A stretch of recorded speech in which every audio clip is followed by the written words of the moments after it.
আজকে একটি ঘটনা ঘটে গেছে, শুনলে অবাক হবেন। আজকে আমি এক বিয়ে বাড়িতে আসলাম মেয়ের পক্ষে।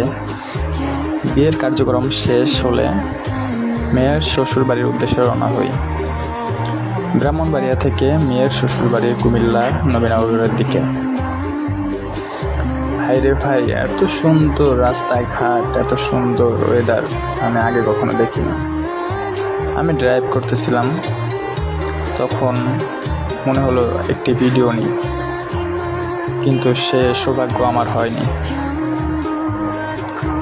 আমাদের গাড়ি ছিল 4টি, আমার গাড়ির পিছে ছিল একটি আর সামনে ছিল 2টি। আমার গাড়ির সামনের গাড়িটি আমাকে ফলো করতেছে, আমাকে ভিডিও করতেছে, কিন্তু আমি জানি না। কিন্তু দেখেন, আমি মনে মনে ভাবতেছি যে যদি একটা ভিডিও নিতে পারতাম, অথবা সামনের গাড়িটাকে একটা কল দিয়ে বলি, ভাইয়া আমার একটা ভিডিও নেন, ঠিক আছে। কিন্তু সেটা আমি বলি নাই। আমার গাড়িতে বসেরা ছিল, আর অনেক লোকজন ছিল, এই জন্য আমি আর বলতে পারি নাই।